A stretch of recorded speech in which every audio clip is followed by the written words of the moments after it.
That's weird. That's weird. Kind of weirding me out. You are a sad, strange little man. Crazy. This is crazy. This is crazy. Isn't that weird? That's weird, man. It's strange.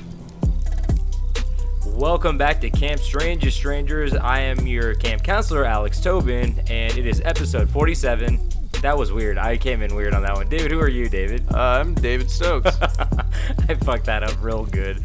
Let's just roll with it. But we are back to bring the spooky, weird, wacky, strange, and confusing into your lives, which we always do every week. This week we are recording a little bit early because David has to go to Montana, then possibly Alaska. We will see. But I am saying this because it pertains to my news article I am about to read. So as most of you guys know, every 4th of July they have a hot dog eating contest on Coney Island for Nathan's Hot Dogs. Okay. It's one of America's greatest pastimes. Thank you, Nathan. And the winner usually is a man by the name of, do you know Joey Chestnut. Exactly, Joey Chestnut. So Joey Chestnut, it used to be Kobayashi. If anybody has seen Step Brothers, they know that famed line. Yep. Just Rob like, Riggle. Kobayashi. Yeah. So, but now it is Joey Chestnut. He's been training, and apparently in this documentary called The Good, the Bad, and the Hungry, which I guess is about, I don't know, either Nathan's, it's the 12th annual Nathan's Hot Dog Eating Contest, so I guess it's about that, and they showed his workout regimen, and he literally, You have a package. oh my God. This is why we don't record during the day. Continue. Some guy smacking on the door. I didn't even order anything. Yeah, I saw him walk by the window. Gosh, son of a bitch. So in this video, he chews on a ball. He bobbed his head up and down with the weight dangling from his mouth. So it's like a sandbag hanging out of like a mouthpiece, like for his his bottom jaw for chewing. Yeah. And then he does like sit-ups and he breathes deeply to produce what sounds like extended burps.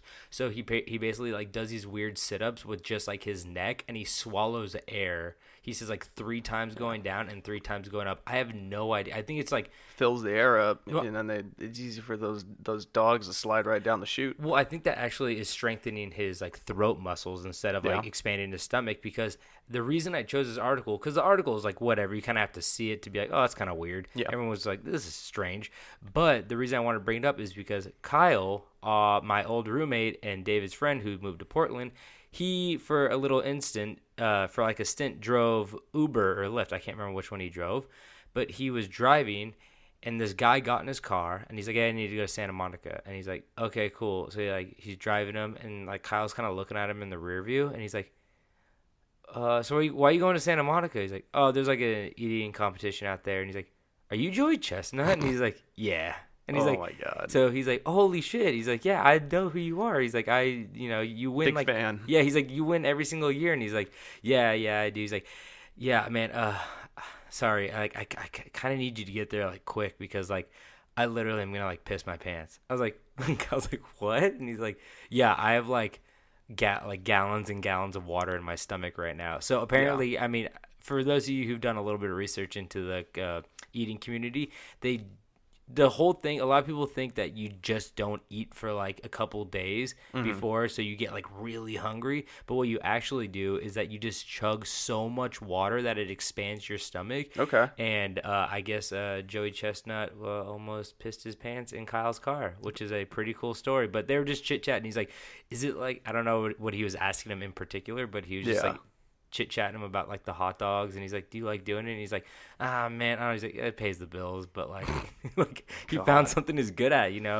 find your lane and stay Find something in you're good at, don't do it for free. Exactly. So I mean, but you have to do these weird exercises where he's pulling a sandbag up with his chin and doing burp sit-ups, and why not? It's very strange, but it is a sport, and it is very American, and we salute you, Joey Chestnut. Let's see if you win tomorrow with this 4th of July. Yeah. And bring home the gold. Good luck, Joey. For America. You ever think he should have just gone to chestnut eating contests? Are you allowed to eat chestnuts like that? I don't know. Why not? I don't know.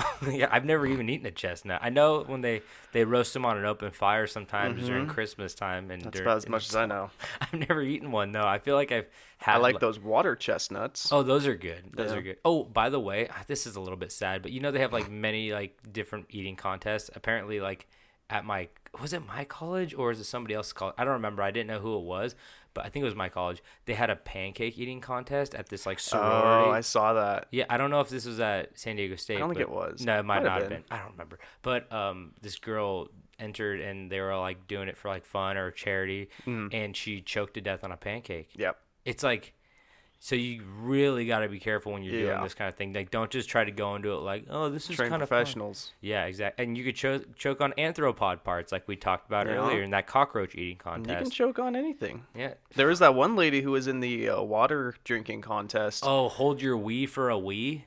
That's what it was called. Yeah, and she died because she overhydrated herself. Yeah, like the thing is when like Wii's first came out. I mean, Wii. What a travesty. I mean, I don't have anything against the Wii, but like Xbox or PS4, like maybe I'd get that. I'd be like, oh, okay, she died. Hey, the Wii was a great gaming console.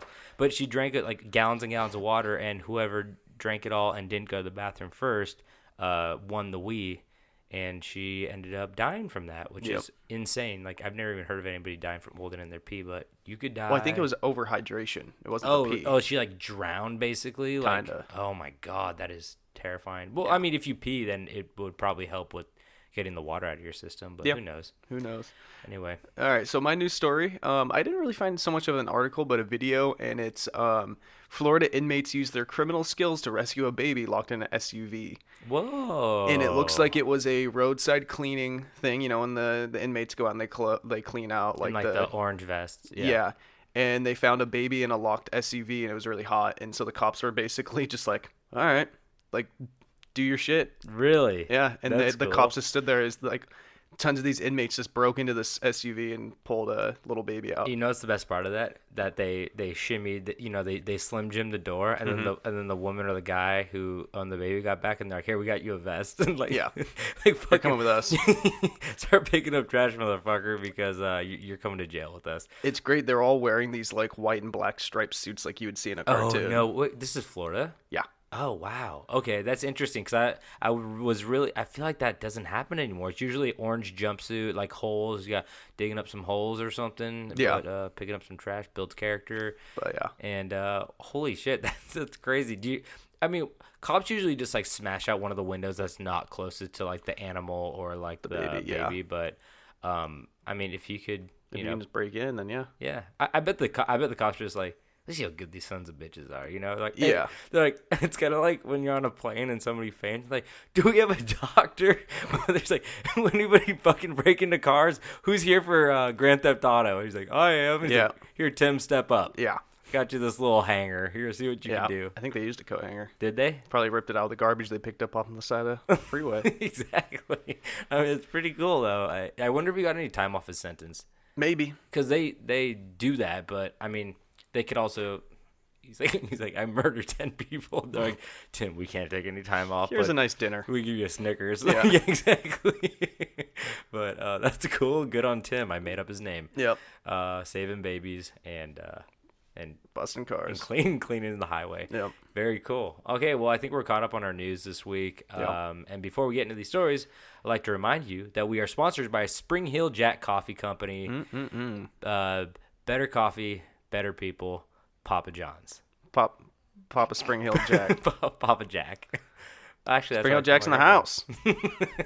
But if you guys like good coffee, go check out springhilljack.coffee. Yes, .coffee. That still blows my mind. And you can actually order their stuff through Amazon Prime. Get it in 2 days if you need your coffee fix, and you get jump started for your day to go save some babies out of cars, or maybe eat 74 hot dogs in 10 minutes, what Joey Chestnut did last year. Yeah. So rumors are that he drank Spring Hill Jack right before. He had a belly full of Spring Hill Jack, and that's how he was able to chew so fast. Yep. So go check out them. They're great, and great prices and great coffee. So, David, I think we should probably get into these stories that we got cooking for you. Yeah, let's do it. Okay. Now, David. We all have our secrets we refuse to tell anyone, right? Oh, yeah. The secrets that we take to our grave, most likely. Like pooped in the neighbor's mailbox, pocketed $20 out of the donation basket at church, pooped in the donation basket at church, pocketed the poop out of the donation basket at church and put it in your neighbor's mailbox. Yeah. We all have our secrets. That's the cycle it usually goes in. Well, us common folk are not the only ones with such valuable secrets. Usually the ones who dwell in castles and palaces have far more and far worse secrets than a poop pocketing. So today, I will be cracking open one of Scotland's biggest secrets ever today. I will be telling you about the tale of the Monster of Glamis. Ooh. So it's spelled Glamis. It's Glamis, but it's pronounced Glams. Okay. So this is in Scotland. So I don't know if they just like pronounce it like Glamis. I don't know. Yeah.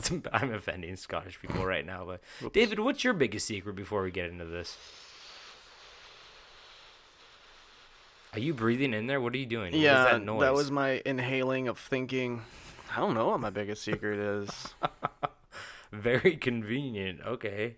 Can't think of what it is. Okay, well,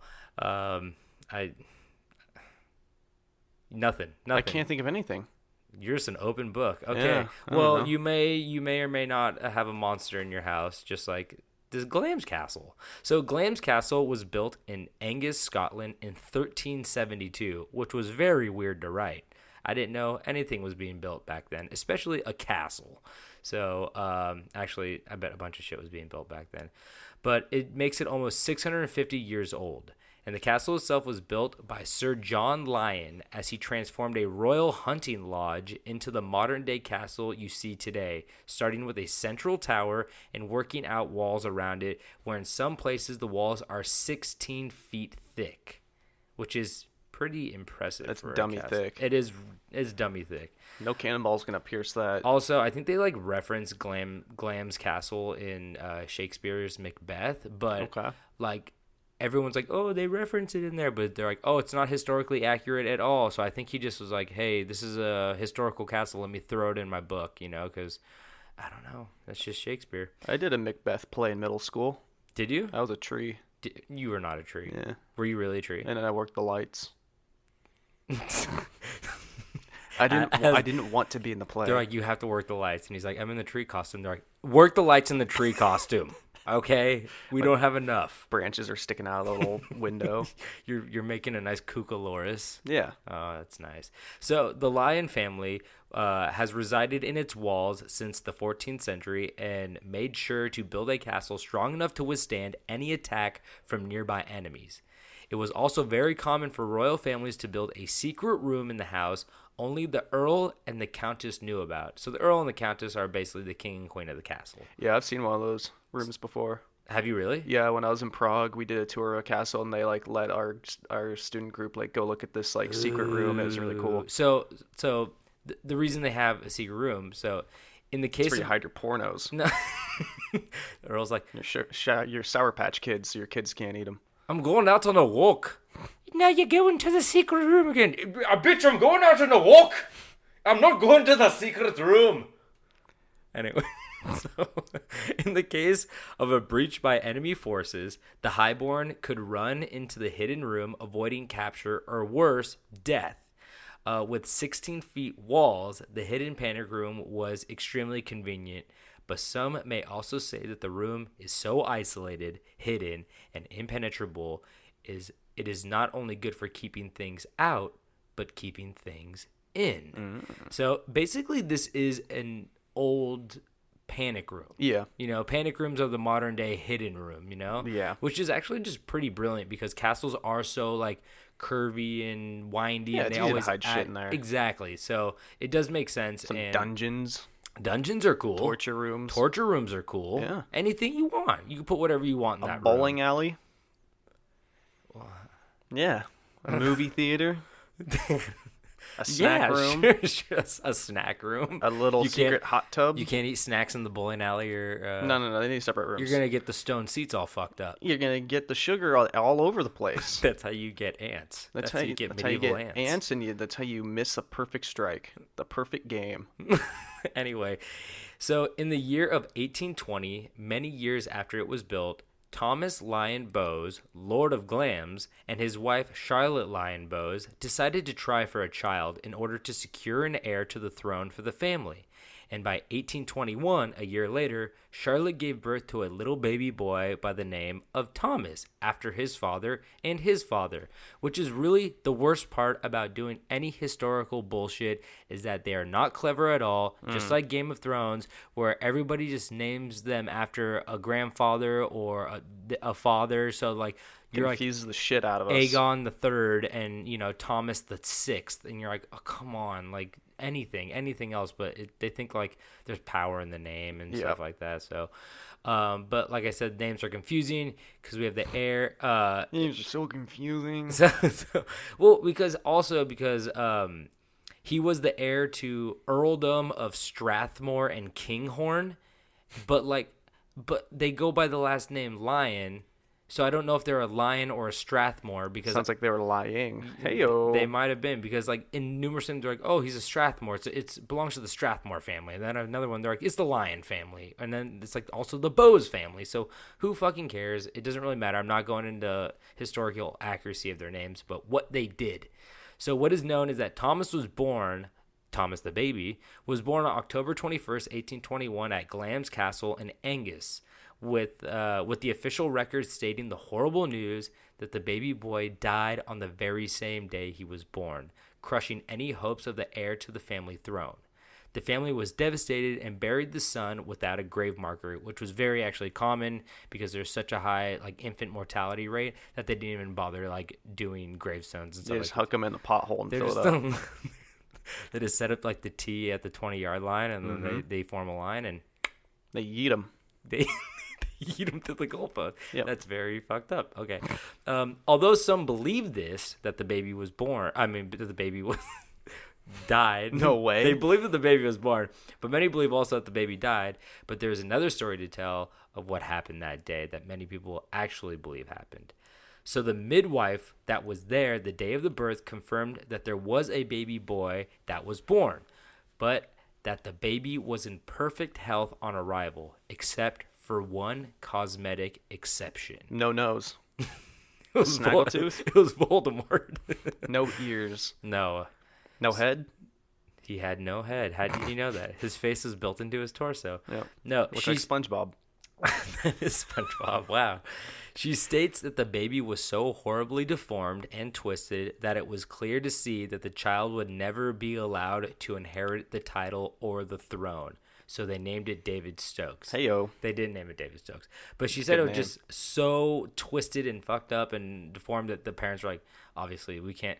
This is bad fruit. We can't put this in the front of the fruit stand. This is the ones that you sneak in the back and you try to throw some in the bag, you know? So it would have been convenient to tell everyone that your baby had died if you did not want it seen or questioned, leading many to ask the question, what if the son did not die so quickly and conveniently? What if it lived on, hidden away somewhere inside the castle? So, you were wondering what it looked like, no head, no nose. What else did you say?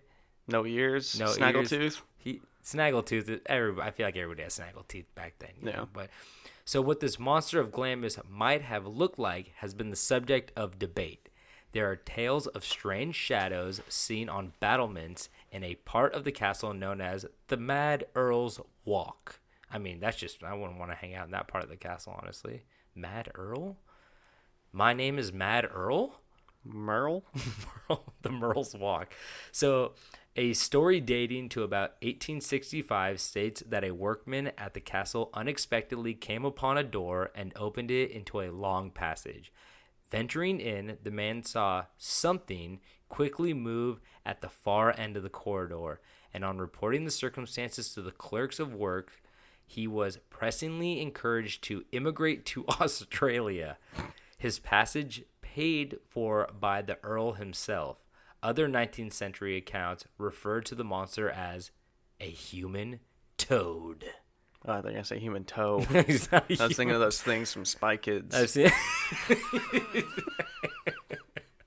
I know exactly what the fuck you're talking about. No, so this guy, he was just like working at the castle. Imagine if you were just like working one day and then you just came back and you saw human toad eating flies. You saw it was bring your kid to work day, and you saw the manager fucking escorting his human toad son through the back to eat some of the eggshells in the garbage, and then all of a sudden at the end of the crunch. At the end of your shift, he goes, you know what's like a really cool place? Australia. I'll buy your ticket. You want to go there? That's pretty cool.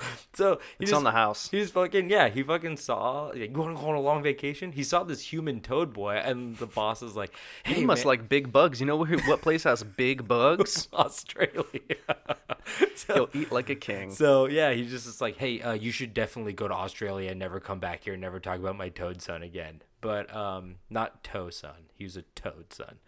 So, and this is Australia, not Austria. No, Australia. Okay. But he's not sending the toad there. He's sending the worker there. Okay. So maybe he's sending him there to bring back some delicious bugs. Yeah, some big old juicy bugs. My son is hungry. The tiny ants here are not doing. I don't know. My boy needs to grow. He likes them long crickets. Come here. Let me show you how long the cricket need to be. What's that one massive toad that like screams? Remember Kyle's trying to buy one? I did not know my roommate was trying to buy a screaming toad, and I'm glad he didn't know that. A giant screaming toad. No, I didn't. I saw what you're referencing is like. Yeah, they're huge. They're not the size that of a basketball. big. They're just like plump. They're not the size of a basketball. I think so. Oh, well, maybe I've seen the baby ones, but they definitely are screamers. Maybe this one was too. I don't know. Maybe that's why they had to lock him in a cage. Yep. So the only detailed description emerged in the 1960s, far after all of this went down, when the writer James Wentworth Day spent time at Glamis while writing a history of the Bose lion family. The then Earl and his relatives, so like the Earl then that lived at the castle then, and the relatives told Wentworth that a quote-unquote monster was born into the family. He was the heir, a creature fearful to behold. It was impossible to allow this deformed caricature of humanity to be seen, even by their friends. That's a little mean. So, imagine if you just had like your uncle being like, "Oh, David, don't look Stay in your room." He'll fuck up Thanksgiving just by showing his face. Everybody will lose their appetite. So this is where it gets in. This is my favorite part. So they just go on to describe him as his chest an enormous barrel, hairy as a doormat. His head ran straight into his shoulders, and his arms and legs were toy-like. But however warped and twisted his body, the child had to be reared to manhood, kept safe, and occasionally exercised. Going out for a swim in the pond. Maybe he was going on a walk, but he had to stop by the secret room really quick. Yeah. Like, son, come on. It's 2 a.m. We have to go in the moat. We have to watch you climb the tree. He climbs a tree faster than he walks with a limp, but man, can he climb a tree. No tree can stop his path. But he, like, barrel chest, hairy as a doormat, which I don't know what kind of doormats they had back then, but I get what they're saying. And his head ran straight into his shoulders. So he kind of didn't have a So no head. neck. Yeah, he likes SpongeBob. Yeah. I was right. And his arms were toy-like. What does that mean? I don't... They don't move too much. They're very, like... He had like army man legs where like there's like they're attached at the like bottom. a green puddle that's formed at his feet. He can't move. He has to walk like he's locked into a snowboard. Dad, pick me up, put me on the hill, Carry me. Yeah. So, but I mean, what a shitty job the guy who has to exercise. Yeah, he probably has like a little fly on a stick and a rope, and he's swinging around. He's jumping and biting at it. It's like what you do with your cat. Yeah, exactly. Just leaping around. Sometimes I let him get it just because he gets discouraged. He gives up pretty quick if he doesn't catch it every now and then. Anyway, so for many years, people have searched for the hidden room where the monsters stay locked away. On one occasion, a young doctor who was staying in the castle professionally found on returning to his bedroom that the carpet had been moved. He noted that the mark on the carpet was different at one end of the room. By moving the furniture and raising the carpet, he laid bare a trap door, which he had forced open and found himself in a passage. He just hears ribbit. I mean, how, honestly, it's the frog door. What is this? But it's weird. I mean, if I found a trap door in my room, like 100% I'm climbing in it. But like, no, I'm knock the bookshelf right on top of that bitch. well, I just want somebody at the top of the trap door to like, hey, can you put a foot on this? Just like, I don't want to get, I don't know if it locks from that side. Yeah. But he crawled down into the passage, and this passage ended in a cement wall. The cement was still soft, leaving the impress of a finger. He returned to his room and the next morning received a check for his services and was told that a carriage was ready to take him to the station for the first train out of town. Like, I was really hoping that this was going to be a female doctor and she was going to fall in love with the frog boy. Oh, that would have been good. Great love tale. Or at least write your name in the cement. Yeah. You know, doctor was here. I was expecting it to be like, we have a carriage for you to bring you to Australia. They're like, oh, they don't know Australia is an island. Yeah. Australia's just a well out in the middle of the field. Exactly. It's like, hey, we got you a ticket to Australia. It's like, oh, really? He's like, that looks like a wood chipper. Like, yeah. no, it's Australia. It's a portal. We found a portal. Yeah. You know, we are royalty. You have to believe us. It's the blacksmith forge. Get in it. So anybody who sees this boy, this toad boy, or gets even close to his wet cement wall has to, at least they get paid. And here's the thing. They could just get killed. Exactly. That's what I was going to say. At least they have good hospitality. But the thing is, when you're that rich, it's like it's easier to pay somebody off than just murder them, you know? So my question, the kid's obviously physically deformed and has issues. Was he like mentally disabled or was he just a normal, like, did he have like was he just like... I mean, I think they never really mentioned, because that's the thing. I don't want to say normal, but no. The average person. Well, I think they never really mentioned his mental capacity, because nobody was allowed to see him or maybe he had a teacher, but nobody that wasn't the family was allowed to see him or get near him. So I'm guessing those secrets probably died with the family. But the thing is, if you're locked in a room for that long, for your whole life, chances are you're going to be, even if like you're born completely like sound of mind, you're going to have like probably pretty bad problems like coping with anything. Like the girl who was like raised by wolves, you know, they found her in like the Chernobyl like no-go zone, and she was just like living with wolves, you know, and you're like, oh, okay, yeah, she's fucked up. So, but I mean, yeah, the personal trainer maybe had to make small talk, you know? Yeah. So who knows? Maybe they were completely sound of mind. They were just deformed. What is love? What is love? Oh, son, I can't teach you that. I'm sorry. I'm just the cricket guy. I just wave the stick around. You love me? I'd be like, oh, fuck. He's learning to love. We need to build another cement wall. But add another foot to the wall. Be my girlfriend. He learned what a girlfriend was. Who told him what a girlfriend was? Anyway, so another such instance in which the hinting of a secret room existed was when the wife of one of the earls decided to try and find the room while her husband was out at a hunt. This was the 12th wife of the earl. Ooh, so he went through. Good track record. No, very bad. So, but it was the 12th wife, and as a rule, the family was never supposed to speak of such secrets to spouses. Only family, because you never know. Like, you know, maybe can't trust them. Yeah, even if you married them, it's like, especially even if, on like, the 12th. Maybe he told like the first wife, and then they're like, "Fucking Eric, don't tell anybody else." And he's like, "I love wives," and they're like, "Okay, he loves wives. Don't tell him." Yeah. So he thought of a plan. So she thought of a plan while he was out at hunt to see if the room actually existed, because she obviously heard rumors and people were probably asking her like, "Hey, you hear about that toad boy? You hear about that secret room?" So she decided to do some investigative journalism, and she was gonna go. Her plan was to go and open every single window in the castle, tying a white towel or handkerchief to each window. The plan was then to go around the castle after finishing the towel job and to see if any windows did not have towels on them. When the earl's wife finished the job and went outside, she noticed that people say 1, people say 4, but I'm going to go with 4. 4 of the windows did not have towels hanging from them. When she went back inside to the areas of the where the windows were located, she could not find such a window. So she was basically just trying to mark every window and being like, which ones do I have access to? And then let me try to get to those ones. And she was not able to get to them. But unexpectedly, though, the Earl came back home early and saw what she was doing. The next week, he divorced her. Although it is likely the Monster of Glamis has surely perished, people still look for the hidden room to this day. Many believe that it has been covered up since, but that does not mean that it is not sitting behind a couple feet of concrete. The remains of the creature residing inside to this day. So many people still think that there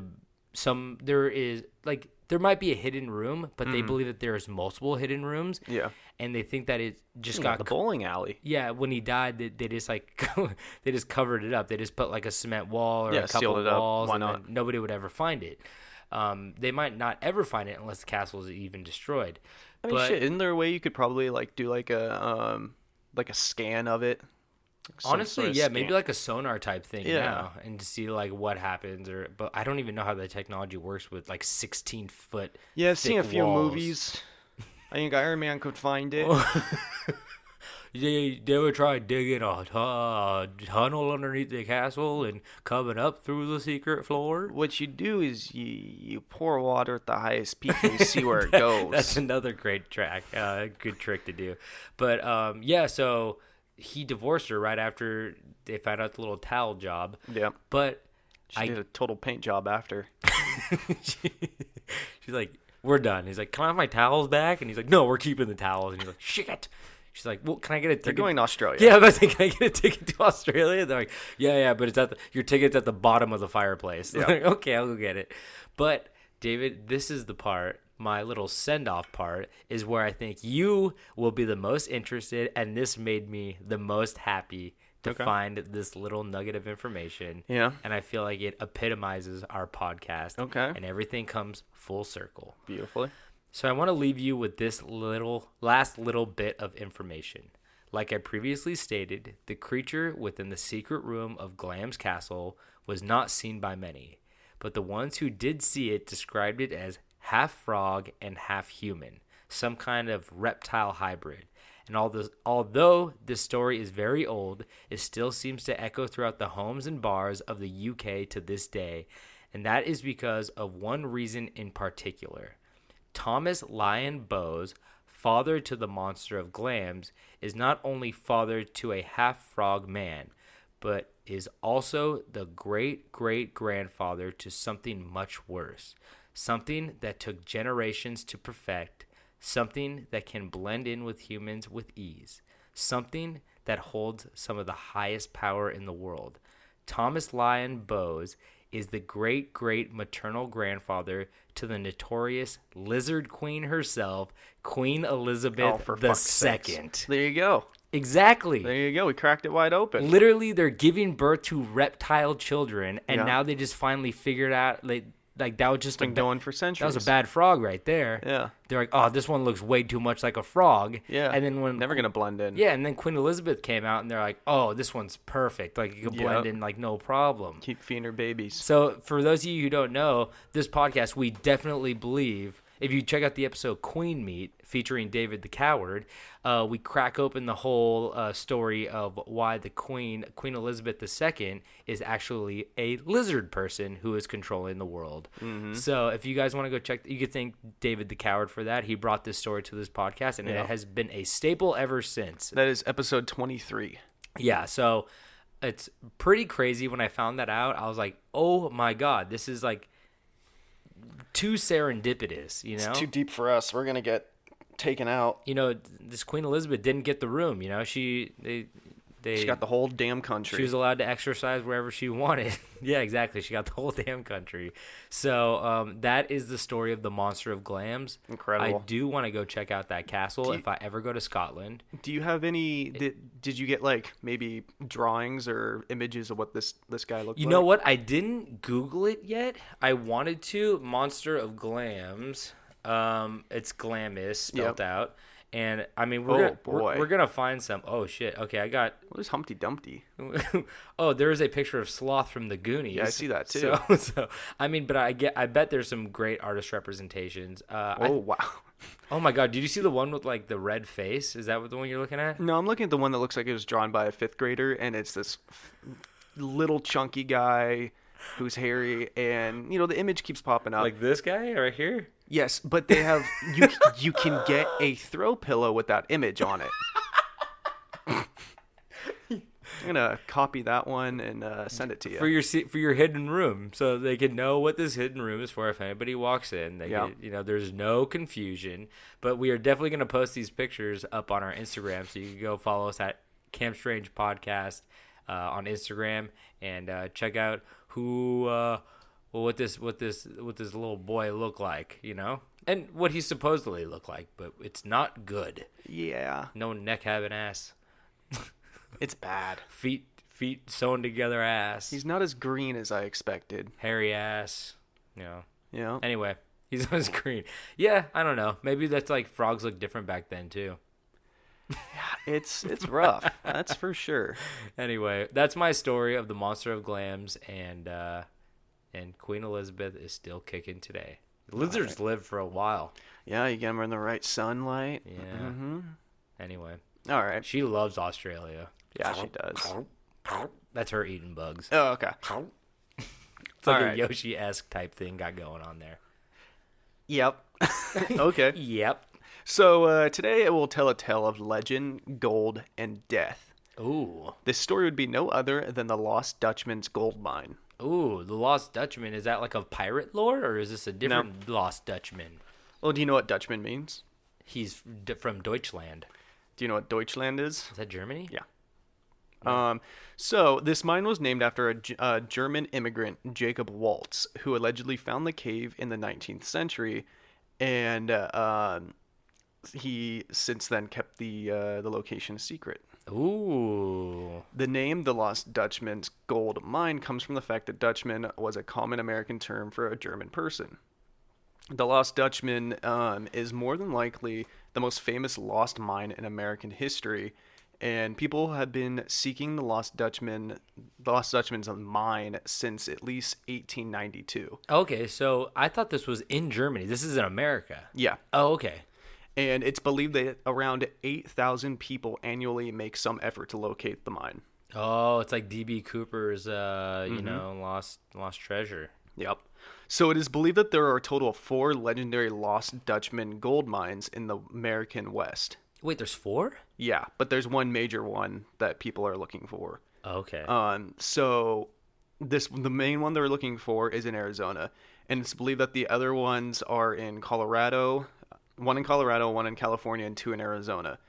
And the story really gets its legendary status when a Dutchman was allegedly found dead in the desert near Wickenburg, Arizona, in 1870, crushed by saddlebags that were filled with gold. And it's believed that he just basically died from exhaustion from trying to carry so much gold. No way. Like, they found the bag like on top of him, like he fell backwards. Oh my god, that's crazy. That'd be the shittiest way to die. Yep. I mean, the greed. No, but I say that's the epitome of like greed killing you. You know, it's like where you stick your hand in the jar to grab like the gems, and you can't pull your hand out, but you don't want to let go, whatever. Yeah. But damn. Okay, so this guy, whoever this Dutchman was, I mean, we know his name, right? Yeah. But he supposedly found 4 separate caves. Yeah. So he's just like a super good cave finder. Maybe. We'll get into it. Okay. So there are 3 main elements to this story of the Lost Mine. Let's get into these 3 stories. So we start with the Lost Apache Gold, also known as the Dr. Thorne's story. It was said that a member of the Apache tribe had a very rich gold mine, so it was just loaded with gold, located in the Superstition Mountains. That's a creepy name. Not a for good mountains. name. Yeah. The famed Apache Geronimo is often mentioned in relation to the story. So, obviously, like the Apaches, like they don't have the same use for gold as we do. So, like, I think, yeah. Like they use it for like art and like ceremonial stuff. Exactly, and we're just like, oh, this is money now. This is value. Yeah. So they probably didn't put that much. They probably just like left most of it in there and be like, oh, we're gonna take what we need, and then like Yeah. So in most versions of the story, the family of a man named Miguel Peralta discovers the mine and begins mining the gold, only to be attacked and massacred by the Apaches. Oh, fuck. I guess they did like that gold. Never mind. Yeah. I take it back. This was named the Peralta Massacre. Years later, a man named Dr. Thorne treated a wounded Apache member, mostly believed to have been a chieftain, and was rewarded with a trip to the gold mine. Oh, wow. He was blindfolded and taken there in a confusing and vigorous route in order to make sure the doctor would not try to find his way back. He's like, where are we going? He's like, Australia. They're just spinning him in circles. Australia? Wait, that sounds like a wood chipper. Here, put your feet in first. Yeah. They took him blindfolded, spun him all around, took him in weird paths so he wouldn't be able to track his way back. Hit him on the head with the shoe, Michael Scott, Yep. And it was there that he was allowed to take as much gold ore as he could carry before being escorted back out of the cave by blindfold. So when you going into that cave, are you doing like the shirt, where you fold your shirt and you try to carry as much stuff? Probably. Or you just doing pockets, or you doing like a hat thing? They stripped him down naked. There's like whatever you can carry. Fuck. He's like, this gold's gonna smell bad, but here we go. They found him sitting in the desert. Yeah. He's like, I can't move.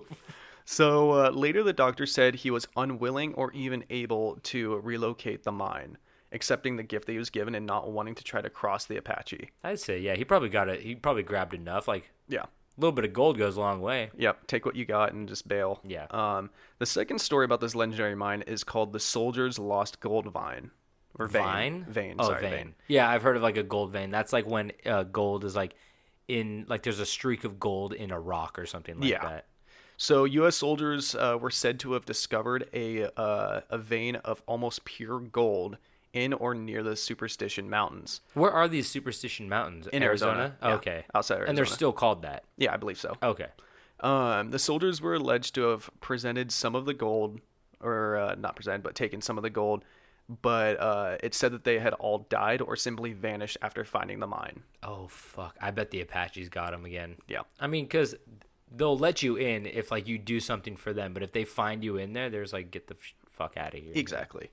So, the last and final tale surrounding this mine is the story of the Lost Dutchman's gold mine. So this is the one that people named it after. Okay, this is the... They're all the same mine, they're believed to all be the same mine, but this is the one that it's like, this is why people refer to it as this. Oh, so there's not 4 separate mines. It is one mine that... Well, they believe there's 4 separate ones, but this is like the main one that had the most. Okay. Yeah. So the tale involved 2 German men, Jacob Waltz and Jacob Weiser. And however, it's strongly argued that the likelihood that there was never a second man named Weiser is like widely believed. And over time they think that the one man kind of turned into 2 men, as legends kind of evolve over time. Yeah, true. And in most versions of this tale, Jacob Waltz located a rich gold mine in the Superstition Mountains, and in some stories it was believed that Waltz had rescued a member of the Peralta family and was rewarded with being told the location of the mine. So the Peralta family is the ones that were massacred. So the Apaches didn't tell him where it was. It was basically one of the people who had already been to the mine, and they got away from the Apache massacre. Yeah, and just hid from it basically, and then they disappeared. They found him, helped him out or something, and then oh wow. Yeah. So it was believed that Waltz. Oh, sorry. Yeah. They believe that he found one of the family members and like got them to safety. Oh, and they're like, hey, I'll tell you.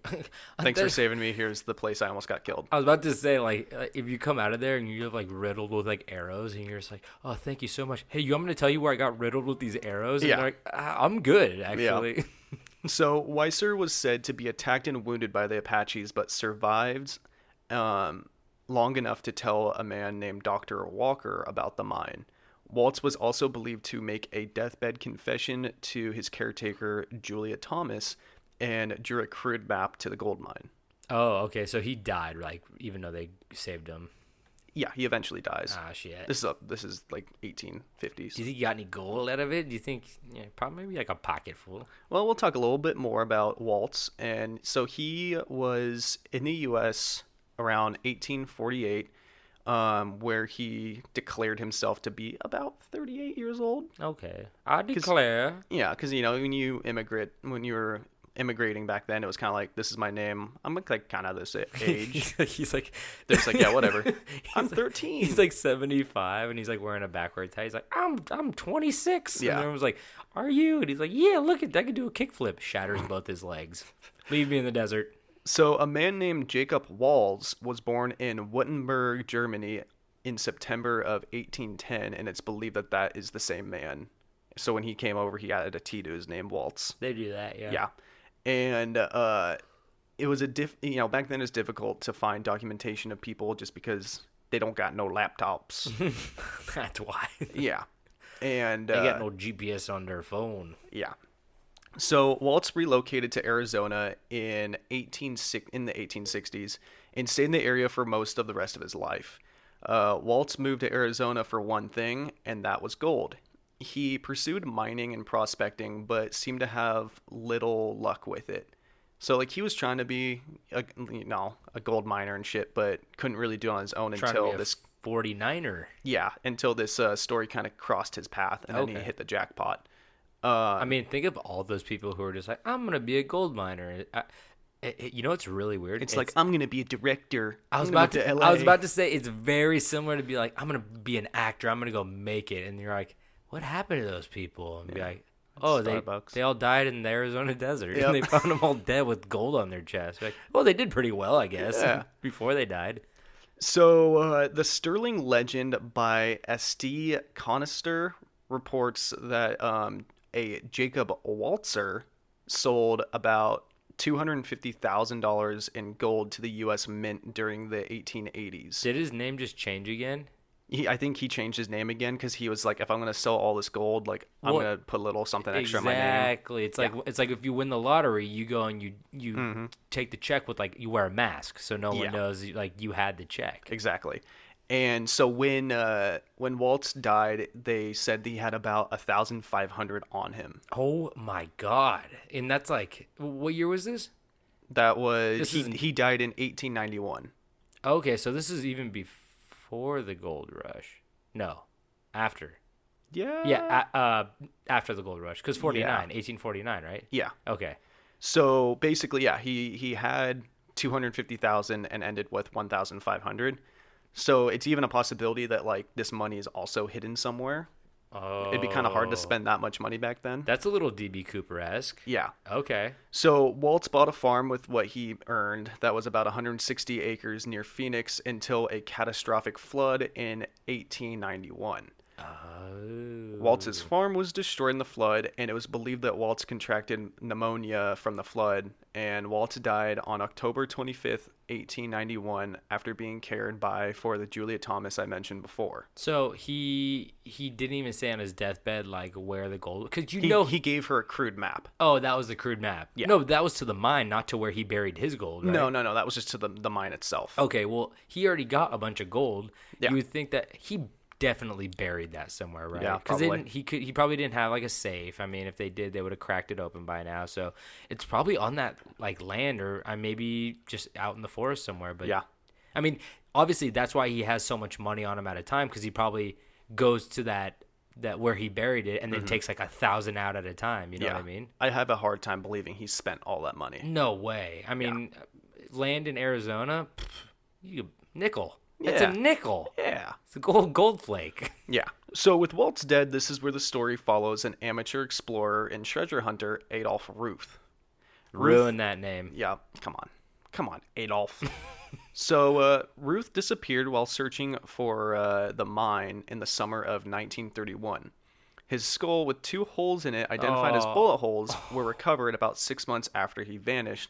And the story made national news, sparking a widespread interest in the lost Dutchman's mine. And what year was this? That was 1931. Oh, wow. So this is like, okay. This is when they actually have, like, newspapers that are going out and being like, hey, this guy got shot in the head. Uh-huh. Oh, fuck. So, in a story that echoes some of the earlier tales, Ruth's son, Irwin C. Ruth, was said to have learned of the Peralta mine, also known as the Dutchman's mine. Mm-hmm. You know, it has multiple names.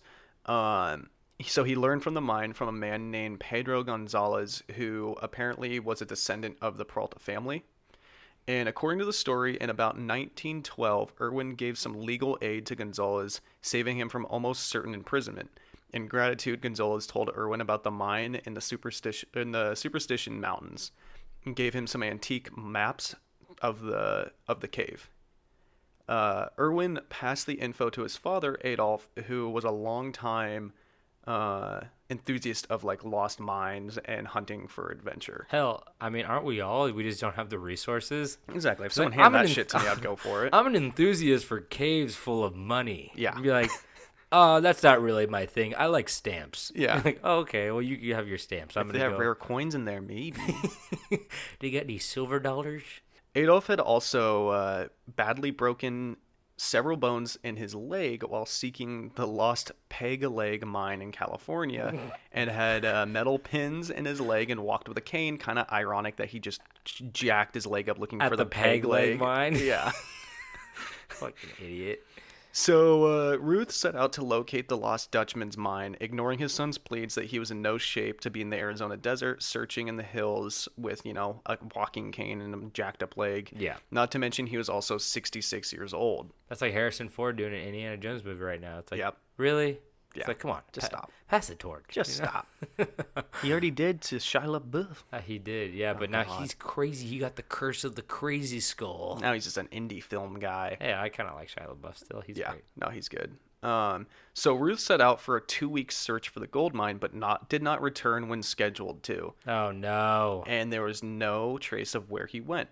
Eventually, the skull that was identified as Ruth by dental records was found with 2 gunshot holes. Oh, that's the gunshot holes to the head. Oh, okay. Yeah. It was believed that Ruth was shot point blank with a high-powered rifle. Oh. As the entrance holes were small, but the exit holes left a huge hole in the back of his head. Yeah. Oh, fuck. Oh, so he got shot in the front of the head. Yeah, I believe so. Oh, like in the face. Yeah. At least he got shot. Shot quick. I was say, at least he got shot in the face, but at least you know it's coming. But like at the same time, actually, I changed my mind. I think I would rather be shot in the back of the head. But like you want to know who killed you, I guess. Yeah. For that split second. I'd rather know it was gonna happen than just being like, you're Boom, dead. Yeah. And just being, what the fuck was that? Yeah. I mean, have you seen the Ballad of Buster Scruggs? I haven't watched it. No. Okay, so Tom Waits is in one of the short films. It's like 5 little short films on Netflix. Yeah, I know of it. Yeah, and there's a part very similar to hunting for gold and shootings and stuff like that. That's in that that one thing, and it kind of reminded me of it. Yeah. So eventually, search parties would find Ruth's belongings along with his checkbook, which in his last entry stated that he had found the mine, but the maps were gone. So whoever killed him took the maps. Oh. And Ruth ended his note with the phrase "Veni, vidi, Vini, vinci." vini, vici? Yeah. Latin for I came, I saw, I conquered. Yeah. Look at you with your Latin knowledge. You're so smart. I'm just like a Latin guy, you know? Yeah. My hobby's dead languages. Yeah. Oh, you like looking for gold and adventure? Sorry, I like reading about languages nobody speaks. So Ruth was not the first or the last to die in search of this mine. Okay. So in the mid-1940s, the headless remains of prospector James A. Carvey were discovered in the Superstition Mountains after he disappeared searching for the mine. Damn. It's crazy to think that you're searching for something that you don't really know exists. Yeah. And then you get your head chopped off. Yeah.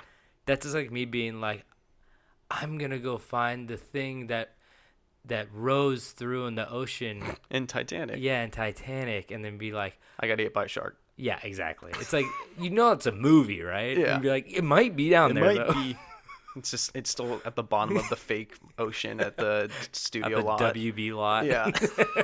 It's in the bottom of the wading pool. And in 1945, John Griffith Clemison claimed to have narrowly escaped from a mysterious sniper he dubbed Mr. X while searching for the mine. Whoa. And he speculates that Ruth might have been a victim to the same shooter. Oh, fuck. So, interesting, though, because maybe it's the guy who, I know that guy would be like 100 years old now, right? Yeah.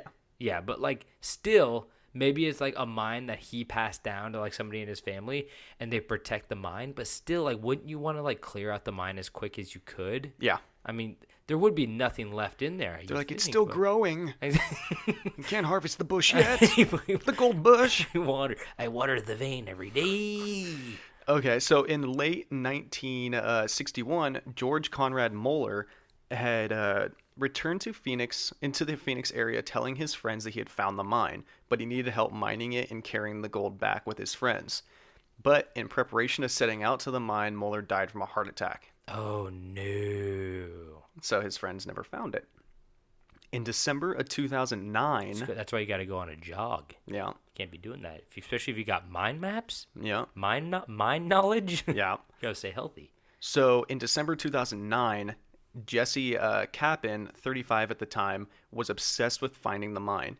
He set out several times on different trips to find the mine, but unfortunately his body was found wedged in a crevice. Oh, shit. Like 127 hours. Yeah. Oh, my God. But you can't cut your torso off. Oh, he was torso wedged. I don't know. I just said his body, so I assumed it was... That's the worst way to go, right? Yeah, probably. Like, but Suck. But maybe you could get, like, skinny enough to slip back out. I don't know. You'd probably be too weak. Yeah. Jesus Christ. Yeah. And in 2010, Utah hikers Curtis Murwath, Ardeen Charles, and Malcolm Meeks went missing in the Superstition Mountains looking for the mine, and they went missing and presumed dead in the summer heat, and a year later, the 3 remains were found believed to be the men. Jesus Christ, a lot of people have died searching for this thing. Yeah, and I mean, that one was only 9 years ago. Damn. So, yeah. These guys tried to do like a without a paddle thing. We're like, we're going to go find the treasure for D.B. Cooper. And then... That was a good movie. That was a good movie. Very underrated. I saw it for a birthday party at a theater. You know, like when you went to movies for like a birthday party? They'd rent out the theater and stuff. I remember it was overbooked, and so we went and we snuck into Alien vs. Predator and watched that, and then we went and saw the movie. So we saw 2 movies. Hell yeah. So Alien vs. Predator, it's great. Yeah, so to this day, the Lost Dutchman's mine has not been discovered, but maybe that's for the best, because close behind the cave's darkness, which may glimmer with gold, awaits death for the next explorer. Oh, shit. You want to go find it? I mean, I wasn't very fond of my head anyway, so yeah, let's go get it chopped off. Get a good restart. Or sniped, or got a butt full of gold, or, you know. Wedged between rocks. There'd be a guy waiting in the cave like, get naked. Yeah. Take as much gold as you want. Just get naked. You're like, I want to watch. I feel like there's no gold in there. He's like, I want to watch where you put the gold. He's like, get naked. There's gold in there. I don't think there is. The gold's within you. The gold was you being naked all along. The true treasure. Some naked friends. Anyway. An old man. You can't learn these life lessons in the city. So I think that concludes our stories for today. Yeah. Monster of Glamis, and what was your cave called again? You had so many names. Yeah, it's commonly said just the Dutchman's gold mine. Lost Dutchman's gold mine. Dutchman's gold mine. Yep. Man. Okay, well, thank you guys for tuning in and listening to these stories. We love telling you them, and we love when you listen. So if you guys want to see these pictures of not of the mine, but definitely of like a skull or 2, or like a frog boy, then add us on Instagram at Camp Strange Podcast at Instagram. And we also have Twitter and Facebook as well. And if you want any of the hyperlinks, go to campstrange.com, and we have all of the Instagram, Facebook, Twitter stuff there. And also we have a contact tab, so you can send us your spooky, weird stories. If you ever been to a cave where you found some weird shit going on over there. There's 2 cave stories for me. Yeah, you love caves, dude. You're a cave guy. Big cave guy. Some may say the hidden room is also similar to a cave. True. Just a little cooler. But also, if you guys want to send us some of your stories, you can send it to us at campstrangepodcast@gmail.com, or click the contact tab on our website, and you should be good to go. We have merch. Before we have the merch, if you guys could review, rate, and subscribe, that would be amazing. We really appreciate it when you guys do. We won't beg, but I am begging. Please. So, and also, if you guys want some merch, we got some good shirts. They're going like hotcakes. Hotcakes that are very old and no one wants them. Hotcakes. Cold cakes. Stale cakes. So go check those out. They're great. I love my shirts and my I'm biased and my mug. I love my kids. Bring them back. So Karen, bring the kids back, please. I need them. So we have to go hunting for the gold together. I need partners.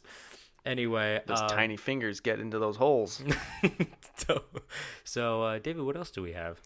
We've got Jim Carrey's The Mask. Oh, we also have a child pickaxe for your child explorers. We got headlamps. We have Frog Girl for Frog Boy, so he can finally learn to love. We got the best recipe for frog legs. Oh, don't tell Frog Boy that. We have cream of hairpiece. What is that? Cream of hairpiece? Cream of hairpiece. Is that like a cream soup that's made with hairpiece? It's a recipe I'm working on. Okay. We got tallywhackers. We have chitlins. Chitlins. You know what chitlins Yeah, are? I know what chitlins are. They're very similar to tallywhackers. Okay. We've got your next door neighbor's 1992 Honda Civic with the blown out speakers waiting for you to drive. What CD we got in that bitch? Backstreet Boys. Wow. Backstreet's back.